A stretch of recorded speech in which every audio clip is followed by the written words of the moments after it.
como especie porque pues hay quien los cultiva de manera artificial, es decir, en ambientes controlados, para venderlos en los mercados para que los niños jueguen con ellos y sean sus mascotas. Entonces parece ser que una especie de pollito, de canario o de pez, esas especies que venden fuera de las escuelas, es naturaleza creada por los seres humanos. Y la condición que deben cumplir estas especies para ser consideradas creaciones humanas es pues que para vivir en condiciones óptimas como especie requieran de unas circunstancias que fueron creadas por los seres humanos. O sea, su existencia como especie depende de que los seres humanos las pongan o no las pongan. Y ese es un ejemplo de cómo los seres humanos controlan la naturaleza. Y de hecho la idea del hombre neolítico, de la cultura, de la revolución agrícola que decíamos hace un momento, tiene que ver con esto, porque la idea es que los seres humanos, cuando lograron domesticar algunas plantas y algunos animales, lograron dejar de ser nómadas e hicieron los primeros asentamientos humanos y pudieron controlar el nacimiento de las plantas y de los animales y de mantenerlos bajo control con fines alimenticios, curativos, etcétera. O sea, realmente domesticaron la naturaleza. Ese es el punto de quiebre, ¿no? Entonces, y bueno, los canarios es un ejemplo, los gatos son otro, hacen exactamente lo que los dueños esperan de ellos y viceversa. Son creaciones humanas, los gatos y los pericos. Ay, también los pericos. Ah. Bueno, esto es muy interesante sobre que nosotros estemos transformando la naturaleza. ¿Eso hablaría de evolución? No necesariamente, yo pienso que puede hablar de evolución, pero no necesariamente. Este puede significar un dominio en un sentido perverso y decididamente degradante. Ese es el problema, que todo cambio no necesariamente es positivo, ¿no? Y también hay otra situación que podríamos decir sobre la evolución de la humanidad, que también han adelantado mucho en todo lo que tenga que ver con hacer el mal. Y se las han ingeniado para mejorar técnicas y hay un gran interés, se ha fomentado mucho la forma de dañarse unos a otros, todas las cuestiones que ponen en peligro la libertad y la vida de las personas, e ir sobre sus bienes materiales, muchas veces ni siquiera los que realmente tienen, sino que tienen que conseguir porque los extorsionan de alguna forma.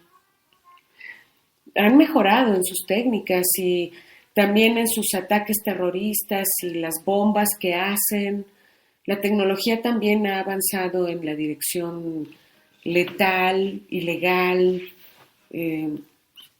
anarquista a la mala. Mm. Pues sí, y eso puede ser pensado como una paradoja de la evolución, ¿no? Estábamos pensando que evolucionar, si le añadimos una connotación moral, puede ser mejorar, e involucionar puede ser empeorar. Así en términos muy intuitivos para poder darle sentido a todo esto, ¿no? Pero una paradoja o sea, pensamos que hay vidas que involucionan y vidas que evolucionan y que hay muchos desfases, que la humanidad no está en el mismo sentido, en el mismo momento evolutivo. Los japoneses están en un momento evolutivo, los mexicanos en otro, los canadienses en otro, etcétera. Eso genera quizás problemas de entendimiento, que estamos en distintos niveles evolutivos. Pero parece que hay una paradoja en todo esto, aparte, que no es de ida y vuelta solamente, y es que el mal empeora, que el mal se refina, que el mal es más, o la violencia, por decirlo de algún modo, maniqueo si ustedes quieren, pero la idea es que las técnicas degradativas de la vida humana, no solamente las que la salvan, sino las que la aniquilan, se han perfeccionado, ¿no? Y ahora que se habla de la posibilidad de calcinar 43 cuerpos o no, lo mismo ocurre con las armas de destrucción masiva, como la bomba de Hiroshima. Se perfeccionó el arte de matar, ¿no? Es más fácil poner un bombazo que ir de uno por uno, ¿no? Entonces, es el ejemplo atroz de cómo las técnicas del aniquilamiento se han perfeccionado. Y eso puede ser pensado como una paradoja de la evolución. Es terrible. Piensa en los campos minados, las víctimas que sin darse cuenta que están pisando ahí, de repente tienen una explosión. Son unas bombas muy traidoras porque te agarran totalmente de sorpresa, no te lo esperas, vas caminando por ahí, ¿tú qué vas a saber que hay unas bombas subterráneas que se activan con tu pisada? Es muy perverso todo eso. Sí, es muy perverso, pero creo que nos da un poco de lenguaje para hablar de cómo es el mundo actualmente, ¿no? En términos de evolución o de involución o de la paradoja de la evolución. Y aunque es un poco reductor, pero yo creo que sirve, es muy interesante. Y eso pienso que nos da pie para hablar de que tener un modo de ver el mundo es muy importante para poder actuar, para poder tomar acción. No podemos, ya decimos, un modo es ver las cosas en términos de evolución e involución. Pero bueno, como sea que uno quiera ver el mundo, es importante contar con una hipótesis de cómo es el mundo para poder realmente tener una vida humana. Y no es posible una vida pobre que no tiene una concepción del mundo y que no puede actuar en función de ella.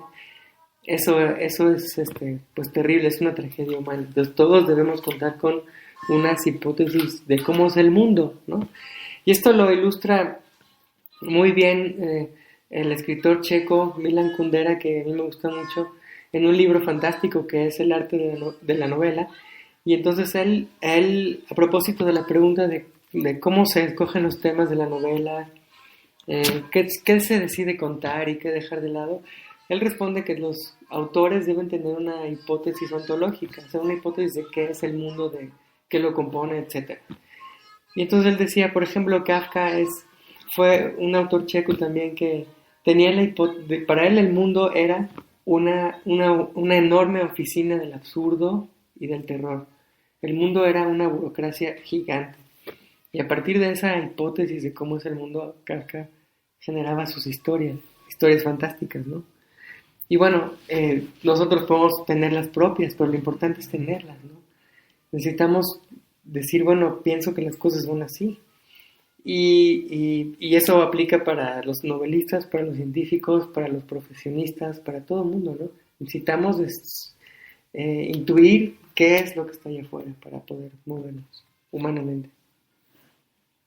Sí, es muy interesante todo esto que estás diciendo, pero sobre la evolución y la involución, he notado que hay campos donde el desarrollo ha sido enorme, los atletas, tenemos muchas muestras, también el avance tecnológico, el avance médico, el avance de los niños, que ya desde pequeños muestran ser demasiado despiertos y que dan muy buena respuesta y están muy involucrados con todo. Ya no hay casi niños apáticos, todos de alguna forma están más estimulados que hace tiempo. Y estos niños, que pues son los que van a definir cómo van a estar las cosas próximamente, yo sí pienso que han evolucionado, pero lo malo es que ha habido una evolución de antivalores y ha prevalecido una forma de pensar y de fijarse objetivos que no resulta humana. Y no importa cuánto se pise a los demás mientras uno consiga sus objetivos. Y estas tendencias han evolucionado y obviamente tienen su influencia en todo lo demás. Y no las podemos negar ni ignorar. No, definitivamente. Y eso es parte de la idea de que tenemos que tener una imagen de lo que es el mundo para así poderlo combatir, ¿no? Tenemos que albergar siempre un espíritu realista, aunque sea mínimo. Es por salud mental. Se suele decir que la locura es cuando actúas, o sea, cuando estás disociado de la realidad. La definición de locura pasa por decir que no estás conectado con la realidad. Muchas veces el arte, sobre todo, y la filosofía critican esa idea, tienen razón, pero bueno, para fines prácticos, vale la pena pensar eso, que tenemos, que la locura se define por alguna disociación de la realidad. Entonces, pero el punto es aquí qué visión del mundo es la que ha de imperar, o a qué visión de las cosas tenemos que hacerle caso, y cómo saber que el mundo que nos está guiando es el mundo como realmente es. También la locura pasa por eso, ¿no? Por una disociación de la mente, de la capacidad de la mente para representar y de un mundo externo. Entonces, ¿cómo saber esos mundos, no? Y pensamos, bueno, la ciencia puede ser un ejemplo de una imagen plausible de cómo es el mundo. Yo no confío en quien dice que la ciencia lo puede todo. Yo creo que la ciencia como un producto humano es falible, imperfecta, errónea, se equivoca, etc. Pero la ciencia, por el hecho de ser una práctica que implica revisión, crítica, doble revisión, verificación, observación detenida, experimentación, doble prueba. O sea, la ciencia en eso ha consistido en toda su historia, en perfeccionar modos de probar las cosas y de demostrar. Y entonces por eso podemos pensar que la ciencia es ofrece imágenes plausibles, si tú no quieres de la realidad absoluta, pero sí plausibles de la realidad. Y entonces por eso conducirse en términos de lo que nos ofrece la ciencia como imagen del mundo es un comportamiento más o menos cuerdo, por lo menos un pragmatismo sano, ¿no? Que debemos tener todos para sobrevivir. Sí, es un buen patrón a seguir porque se le ha dedicado tiempo, tiene un trabajo, y lo mismo pienso que puede suceder también escuchando a los filósofos y lo que ellos piensan, aunque no tengan ningún método para comprobarlo, y que aún así tengan teorías conductuales que apuntan a que tienen algo de verdad, ¿no? Y así entre todos podríamos averiguar las cosas, porque no nada más es a través del intelecto, sino que también tiene que haber una parte intuitiva que se combina y gracias a eso se tiene éxito en algo. No todo es el método científico, se combina también con cualidades humanas indeterminadas. Claro, a lo mejor la ciencia es eso, es la institucionalización del sentido común y de la intuición, ¿no? Y claro, no es la panacea. También el arte o la filosofía o la música incluso, hay experiencias estéticas muy placenteras que nos llevan a entender verdades del ser humano, ¿no? Incuestionables, como lo bueno, lo bello, lo eterno, no sé, dependiendo de con qué se esté experimentando, si solo con música o con otra cosa. También nos revela cómo somos los seres humanos, ¿no? Seres que tenemos capacidad de abstraer y de imaginar y de llegar a placeres, a estados placenteros, ¿no? Entonces también el arte nos ofrece verdades humanas y hay que poner esta verdad humana en el mundo que queremos intentar saber cómo es. También la filosofía tiene lo suyo, ¿no? Y la ciencia, por supuesto, que tiene uno muy importante, ¿no? No todo, pero una parte importante. La antropología también ha evolucionado. Sí, ojalá que sí, evolucione. Ha evolucionado, no mucho, pero un poco. Bueno, es que como depende del gobierno, pues depende de lo que decida el gobierno. Sí, en México en particular sí. Pero creo que sí, que la prueba máxima de que la antropología ha evolucionado poco, no mucho, es que sus grandes enseñanzas, como descubrimiento científico de cómo es el mundo plausiblemente hablando, no se han difundido y no las conocemos. Y eso es culpa de los antropólogos. En buena medida, ¿no?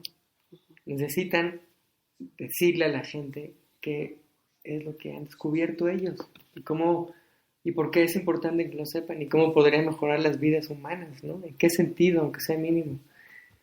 Entonces, mientras no haga eso, ese será un gran paso evolutivo para la ciencia antropológica. Claro.